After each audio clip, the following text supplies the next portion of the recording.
বাংলাদেশ ফুটবলের একটা রেভলিউশন করতে যাচ্ছে। হামজা চৌধুরী ইংলিশ প্রিমিয়ার লিগের লেস্টার সিটির হয়ে খেলা প্লেয়ার বাংলাদেশের হয়ে খেলবে, বিষয়টা কিন্তু হজম করতে অনেক কঠিন। ইংলিশ প্রিমিয়ার লিগের ফুটবলার বাংলাদেশের হয়ে খেলতেছে, এটা কিন্তু বিশ্বাস করাটা কঠিন যে হামজা চৌধুরী ইংল্যান্ডের হয়ে অনূর্ধ্ব 21 পর্যায়ে খেলছে এবং সেই ফুটবলার ইংল্যান্ড বাদ দিয়ে বাংলাদেশের হয়ে খেলার আসলে সিদ্ধান্ত গ্রহণ করছেন। কারণ তার জন্মস্থান ইংল্যান্ডে, তার বাবার দেশ হচ্ছে গ্রানাডা, অর্থাৎ হচ্ছে ওয়েস্ট ইন্ডিজেন ক্যারিবীয়, এবং তার মার দেশ বাংলাদেশের সিলেটে, এবং তার বেড়ে ওঠা সবকিছু হচ্ছে ইংল্যান্ডে হয়েছে।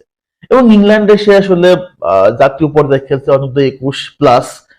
ইংল্যান্ডের সবচেয়ে জনপ্রিয় একটা ক্লাব লেস্টার সিটিতে সে খেলে, এবং এমন একটা ক্লাবে খেলে ইংলিশ প্রিমিয়ার লিগ, যে লিগটা বিশ্বের টপ লিগ, সেখানে একটা প্লেয়ার বাংলাদেশের, যারা ফুটবল অবস্থান ফিফাতে 180-র উপরে, সেই দেশে হয়ে খেলার সিদ্ধান্ত নেওয়াটা একটু একটু কি সারপ্রাইজিং না?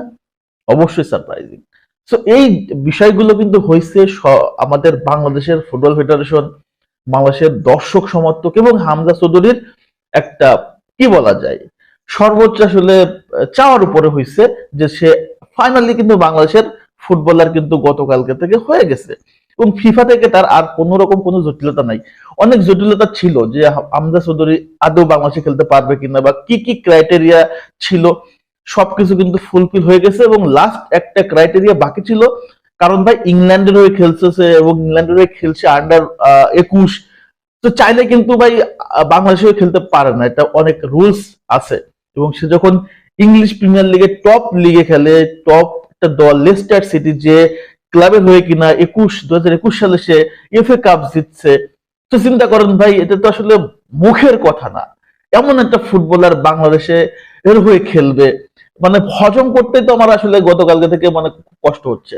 তো এই বিষয়টাতে সবকিছু ঠিক ছিল, তার পাসপোর্ট, ইংল্যান্ড থেকে ছাড়পত্র, বাংলাদেশ ফুটবল ফেডারেশন থেকে অনেক অনেক ট্রাই করা, সবকিছু মিলে লাস্ট একটা জায়গায় আটকে ছিল, সেটা হচ্ছে প্লেয়ার স্ট্যাটাস রিভিউ রিপোর্ট। এটা হচ্ছে ফিফা থেকে দেওয়া হয়, এবং এই জিনিসটা ফিফার অনেকদিন থেকে আসলে একটা রিভিউ টিম হামজা চৌধুরীর টোটাল স্ট্যাটাস নিয়ে আসলে রিভিউ করছে। এট লাস্ট গতকালকে অফিসিয়ালি ফিফা জানাই দিচ্ছে যে হামজা চৌধুরীর বাংলাদেশের হয়ে খেলতে, বাংলাদেশের হয়ে প্রতিনিধিত্ব করতে আর কোন রকম কোনো সংশয় নাই। এবং লেস্টার সিটিও গতকাল তাদের পেজে কিন্তু এই বিষয়টা পোস্ট করছে হামজা চৌধুরীর বাংলাদেশের পতাকা নিয়ে। এই বিষয়টা কিন্তু আমাদের জন্য অনেক গর্বের, অনেক ভালোবাসার।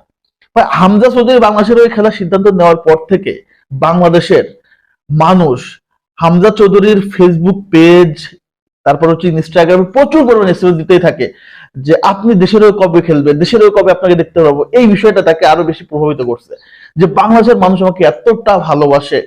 মানে চিন্তা করেন যে ভাই, তার তো ফিউচার, ব্রাইট ফিউচার চলতেছে লেস্টার সিটিতে, সেখান থেকে সে বাংলাদেশেরও খেলতে আসতেছে। এই জিনিসটা ভাবতে কিন্তু রিয়েলি অসাধারণ একটা ব্যাপার। এবং এই কাজটা করছে বাংলাদেশের ফুটবল ফেডারেশন, বাংলাদেশের ফুটবল ফ্যান্স, এবং ইংল্যান্ডের লেস্টার সিটি থেকে শুরু করে সবাই কিন্তু সহায়তা করছে। এবং সবচেয়ে বেশি ইম্পর্টেন্ট ছিল হামজা চৌধুরীর ডিসিশনটা, তার ডিসিশন মেকিংটা সবচেয়ে ইম্পর্টেন্ট ছিল, এবং সেটা যেটা হয়েছে, এখন আমরা হামজা চৌধুরীকে বাংলাদেশেও দেখতে পারতেছি।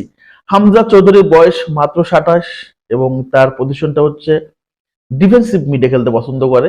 সো বাংলাদেশের ফুটবলের বর্তমান যিনি কোচ আছে হাবিয়ার কাবরেরা, অবশ্যই তাকে নিয়ে প্ল্যান সাজাবে, যে হামজা চৌধুরীকে নিয়ে প্ল্যান সাজাবে। যেমন ব্রাজিলে নেইমারকে নিয়ে প্ল্যান সাজানো হয়, আর্জেন্টিনাকে আপনার মেসিকে নিয়ে প্ল্যান সাজানো হয়, তো বাংলাদেশের আসলে মেসিকে, বাংলাদেশের নেইমারকে, হামজা চৌধুরী, তাকে নিয়ে প্ল্যান সাজানো হবে। এবং বাংলাদেশের যারা বড় বড় কোম্পানি, আগে তো সাকিব আল হাসান বা বিভিন্ন মানে ক্রিকেটারদের কাছে আসলে হন্য হয়ে যেত, এখন শুধু মানে বাংলাদেশে আসতেও আর কি, বাংলাদেশের বড় বড় মনে করো ইনভেস্টর যারা আছে, স্পন্সর যারা আছে, হামজা চৌধুরীর উপরে উপরে পড়বে যে ভাই ইংলিশ প্রিমিয়ার লিগের একটা প্লেয়ারকে আমি স্পন্সর করতে পারতেছি। চিন্তা করেন, টাকা বন্যা বসায় দিবে।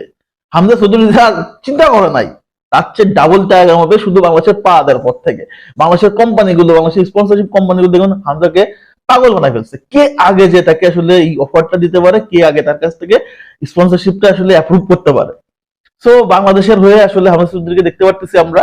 এবং তার প্রথম ম্যাচ যদি বলি, তাহলে মার্চ মাসে ইন্ডিয়ার সাথে আমরা আসলে হামজা চৌধুরীকে দেখতে পারতেছি। এর আগে দেখার সুযোগ নাই। আর দেশের মাটিতে হয়তো দেখতে পারবো জুন মাসে সিঙ্গাপুরের এগনেস্টে।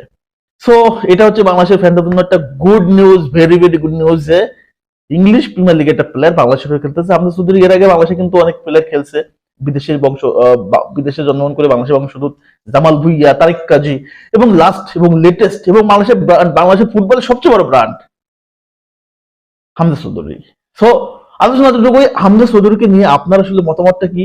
বাংলাদেশের ফুটবলে সে যদি আসে, আমাদের বাংলাদেশের ফুটবলে আরো কিছু চেঞ্জ আসবে কিনা, বা ইংলিশ প্রিমিয়ার লিগ থেকে যে টিপস গুলো সে পাইছে ওই রকম ধাঁচের আসলে বাংলাদেশের ফুটবলের রেভলিউশন চেঞ্জ হবে কিনা, কমেন্টস করে জানাই দিবেন। কিন্তু সবাইকে ধন্যবাদ, ভালো থাকেন, সুস্থ থাকেন, আল্লাহ হাফেজ, আসসালামু আলাইকুম।